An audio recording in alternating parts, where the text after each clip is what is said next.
নমস্কাৰ শ্ৰদ্ধা শিক্ষাগুৰুসকল, আজি আৰু এখন গুৰুত্বপূৰ্ণ বিষয়লৈ আপোনালোকৰ মাজত উপস্থিত হৈছোঁ, যিটো আমি প্ৰতি বছৰে পাই থাকোঁ। আমাৰ বিদ্যালয়সমূহত যিটো এনুৱেল গ্ৰেণ্ট আহে, বাৰ্ষিক বৃত্তি অনুদান যিটো কয়, সেই গ্ৰেণ্টটো অহাৰ পিছত আমি সেইটো কি ধৰণে আমি খৰচ কৰি আছোঁ সেইটো আমাৰ লগত আছে। কিন্তু এই একাডেমিক ইয়াৰত এই 2026-27 কাৰণে কি কি কণ্ডিশ্যন দিছে, কি কি নিৰ্দেশাৱলী দিছে সেইটোৰ ওপৰত।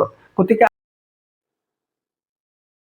শ্ৰদ্ধা শিক্ষাগুৰুসকল, আমি জানো যে আমাৰ বিদ্যালয়সমূহত যি বাৰ্ষিক বৃত্তি অনুদান আহে, যি এনুৱেল গ্ৰাণ্ট আহে, সেইটো আমাৰ এনৰলমেণ্টৰ ওপৰত ভিত্তি কৰি পেলাই আহে। গতিকে এইবাৰো ছেম, এইবাৰ যি দিছে টকাখিনি যিটো দিছে, যিটো অনুদান দিয়া হৈছে, ইয়াত কি কৈছে যে যি কেইখন স্কুলত 30 জনৰ পৰা আৰম্ভ কৰি, মানে 1 জনৰ পৰা আৰম্ভ কৰি 30 জনলৈকে ল'ৰা ছোৱালী আছে, এনৰলমেণ্ট আছে, টোটেল এনৰলমেণ্ট, সেই স্কুলত 10,000 টকাকৈ দিয়া হৈছে।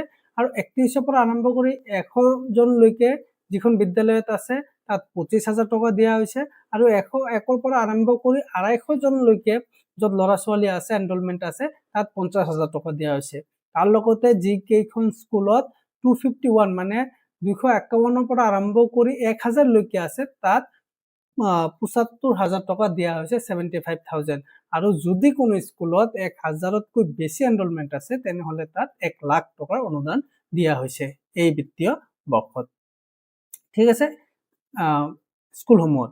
তো ইয়াৰ ওপৰত কি কৈছে, কিছুমান নিৰ্দেশাৱলী আপোনালোকৰ কাৰণে দিছে। নিৰ্দেশাৱলী কি কি আছে, ইয়াত এইটোৱে কৈছে যে যেতিয়া আপুনি এমাউণ্টটো আপোনাৰ কিবাত সোমালে, SMC একাউণ্টত সোমালে, তেতিয়া আপোনাৰ ফাৰ্ষ্ট কামটো হ'ল কি, আপুনি এখন সভা অনুষ্ঠিত কৰিব লাগিব, এটা SMC সভা অনুষ্ঠিত কৰিব লাগিব। আৰু তাত আপোনাৰ কি কি প্ৰয়োজন আছে, কি কি কাম কৰিব লগা আছে, কিমান টকা সোমাইছে, এই বিষয়সমূহ মানে একদম ডিটেইল আলোচনা কৰি ল'ব লাগিব। আৰু কি কি কাম কৰিব, সেইকেইটা লগে তাত কি কৰিব লাগিব, নথিভুক্ত কৰিব লাগিব, তাত লিখি ল'ব লাগিব যে এইকেইটা কাম আমি এইবাৰ কৰিম আৰু এইটোৰ কাৰণে ইমান বাজেটৰ প্ৰয়োজন আছে। ঠিক আছে, সেইখিনি কাম আপোনালোকে কৰি ল'ব লাগিব। আৰু যিমান কেইজন সদস্য সেই সভাখনত উপস্থিত থাকে, তেখেতসকলৰ চিগনেচাৰ অৱশ্যই ল'ব লাগিব। আৰু এই যিখন আপুনি সভা কৰিলে, ইয়াৰ ওপৰত ভিত্তি কৰি যিটো আপুনি কামৰ বিৱৰণ যিবিলাক লিখিলে, এইটো আপোনাৰ মেইন নথিপত্ৰ হৈ ৰ'ব আপোনাৰ এই একাডেমিক ইয়াৰত আপুনি যিখন অনুদান পালে সেইটোৰ। ঠিক আছে, গতিকে এইটো এটা ডাঙৰ এটা মানে কি আমাৰ ডকুমেণ্টছ হৈ ৰ'ব। ঠিক আছে, ইয়াৰ পিছত আমাক কি কৈছে যে যিখন এমাউণ্ট আছে, প্ৰথমতে ফাৰ্ষ্ট প্ৰায়ৰিটি দিব দিছে আপোনাৰ APDCL বা ইলেক্ট্ৰিচিটি যিটো বিল, আপোনাৰ বিদ্যালয়ত যিটো বিল আহে, সেই বিলৰ ওপৰত ফাৰ্ষ্ট প্ৰায়ৰিটি। আপুনি আগতে সেই বিলটো দি ল'ব লাগিব। সেই বিলটো দিয়াৰ পিছত আপোনাৰ টোটাল এমাউণ্ট যিটো আছে, তাৰ আৰু এটা কণ্ডিশ্যন দিছে যে 10% ধন স্বচ্ছতা কাৰ্যসূচীৰ ব্যয় কৰিব। 10% আপোনাৰ কি স্বচ্ছতাৰ ওপৰত আপুনি খৰচ কৰিব লাগিব। এতিয়া স্বচ্ছতাৰ ওপৰত আপুনি কেনেকৈ খৰচ কৰিব, সেইটো হ'ল আপোনাৰ এই এমাউণ্টখিনি, এই 10% যিটো এমাউণ্ট আছে, এই এমাউণ্টটো আপুনি একেবাৰে খৰচ কৰিব লাগিব সেইটো নাই, সেইটো আপুনি পৃথকে খৰচ কৰিব পাৰে। মানে লাহেকৈ যেতিয়া প্ৰয়োজন হয় তেতিয়া খৰচ কৰিব পাৰিব। আৰু ইয়াত কি কৈছে, ইয়াত কি কি বস্তু ইয়াত প্ৰধানকৈ গুৰুত্ব দিব দিছে, সাপোজ ধৰক টয়লেট আছে, বিদ্যালয়সমূহৰ যিটো শৌচাগাৰ আছে, সেইটোৰ ওপৰত, সেইটো যদি কিবা মেৰামতি কৰিব লগা আছে, কিবা আপোনাৰ পৰিষ্কাৰ পৰিচ্ছন্নতাৰ প্ৰয়োজন আছে, সেইখিনি আপোনালোকে কৰিব পাৰিব এই ধনৰাশিৰ ওপৰত ভিত্তি কৰি। লগতে বিশুদ্ধ খোৱা পানী যিটো আছে, একুৱাগাৰ্ডৰ প্ৰয়োজন হ'লে সেইটো আৰৰ ব্যৱস্থা যদি কৰিব লাগে, বা যদি কিবা ফিল্টাৰ আছে, মেনুৱেল ফিল্টাৰ আছে, যি আছে, সেইটো পৰিষ্কাৰ পৰিচ্ছন্নতাৰ বাবে যিখিনি ধনৰ প্ৰয়োজন হয় সেইটো। লগতে আন্তঃগাঁথনি সা সুবিধা ব্যৱস্থাৰ ওপৰতো গুৰুত্ব দিব দিছে। ঠিক আছে, এতিয়া আহিছোঁ মই পৰৱৰ্তী নিৰ্দেশনাসমূহত আৰু কি কি কৈছে, এইটো আপোনালোকক ক'লো যে বিদ্যুতৰ বিল, ইণ্টাৰনেট বিল যি আছে, সেইবিলাক আপোনালোকে দি ল'ব প্ৰথম। পিছত আপুনি 10% অনুদান আপুনি কিবাত কৰিব, স্বচ্ছতাৰ ওপৰত খৰচ কৰিব। তাৰ পিছত আহিল আপোনাৰ যদি বিদ্যালয়ত প্ৰধান শিক্ষকৰ আলোকচিত্ৰৰ লগতে যিমান সহশিক্ষক আছে, তেখেতসকলৰ যদি আলোকচিত্ৰ নাই, যদি ফটোখন নাই, সেইখন যদি এতিয়ালৈকে নাই, সেইটো আপোনাৰ আঁৰি থোৱাত এটা ব্যৱস্থা কৰিব লাগিব। গেটত যদি কিবা মেৰামতি কৰিব লগা আছে, সেইখন আপোনালোকে কৰিব। যদি বিদ্যালয়ত চৌহদৰ কিবা প্লাষ্টাৰ কৰিব লগা বা কোনো ধুনীয়া ছবি আঁকা হওক, ৰং কৰা হওক, এইবিলাক আপোনালোকে কৰি ল'ব পাৰিব।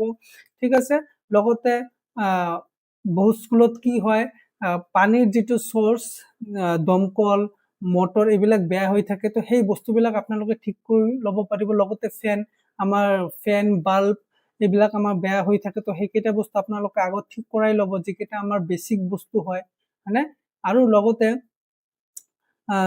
যদি কোনো বিদ্যালয়ত আমি যিবিলাক উদযাপন কৰোঁ, সেই উদযাপন কৰাত আমাৰ যিবিলাক প্ৰয়োজন হয়, নাম ফলক হওক, কৃষ্ণ ফলক হওক, মানে আমাৰ যিবিলাক কিবা কয়, আমাৰ ফটো ফ্ৰেমৰ যিবিলাক প্ৰয়োজন হয়, সেইকেইটা যদি নাই, সেইকেইটা আপোনালোকে কিনি ল'ব পাৰে।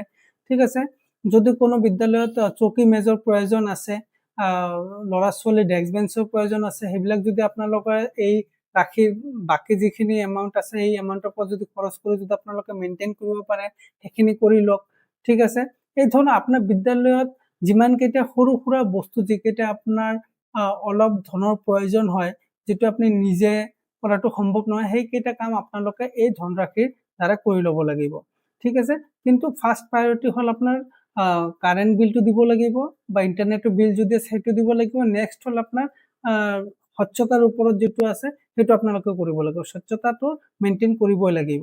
ঠিক আছে। তাৰ পিছত যিখিনি আপোনাৰ ধন আছে সেইখিনিৰ ওপৰত বাকীখিনি কাম কৰি যাব লাগিব। ইয়াত আৰু এখন কথা, যদি কোনো বিদ্যালয়ত ডাষ্টবিনৰ অভাৱ আছে শ্ৰেণীভিত্তিক, যদি আপুনি ভাবে যে আপোনাৰ প্ৰয়োজন আছে, তেনেহ'লে আপুনি সেইটোৰ ব্যৱস্থা কৰিব পাৰে। এইটো আৰু এটা বেছিক বস্তু, যিটো আমাৰ চক পেঞ্চিলৰ প্ৰয়োজন হয়, ডাষ্টাৰ এইবিলাকৰ প্ৰয়োজন হয়, বা বাথৰুমত আমাৰ চাবোন এইবিলাকৰ প্ৰয়োজন হয়, বাল্টি মগৰ প্ৰয়োজন হয়, সেইকেইটা বস্তু আপোনালোকে এই যিটো অনুদান দিছে তাৰ পৰা আপোনালোকে খৰচ কৰিব পাৰিব, বা খৰচ কৰিবলৈ আপোনালোকক নিৰ্দেশাৱলী দিছে। লগতে ইয়াত আৰু এখন কথা, 5% ধন আপোনালোকৰ খৰচ কৰিব লাগিব, সেইটো মানে খৰচ কৰিব পাৰে বৃক্ষৰোপণ কৰাত। আপোনালোকে যিবিলাক জালি দিয়ে, নেট দিয়ে, আপোনালোকে যে বেৰ এখন দিয়ে, বা শাক পাচলি কিচেন গাৰ্ডেন আপোনালোকে বনাওঁতে তাত যিবিলাক বাঁহৰ বেৰ দিয়ে, সেইবিলাকত আপোনালোকৰ যিটো খৰচ হয়, এই যিটো আপোনাৰ টোটাল এমাউণ্ট আছে তাৰ পৰা 5% আপোনালোকে তাতো খৰচ কৰিব পাৰিব বুলি কৈছে। ঠিক এই ধৰণে টোটাল আপোনাৰ 30টা আপোনালোকৰ ইয়াত মানে কণ্ডিশ্যন বা আপোনালোকক ছাজেষ্ট কৰিছে বিভাগৰ তৰফৰ পৰা, যিকেইটা বস্তু আপোনালোকে মানে কিবা কৰি ফ'ল' কৰি পেলাই আপোনালোকে এই এমাউণ্টখিনি খৰচ কৰিব লাগিব।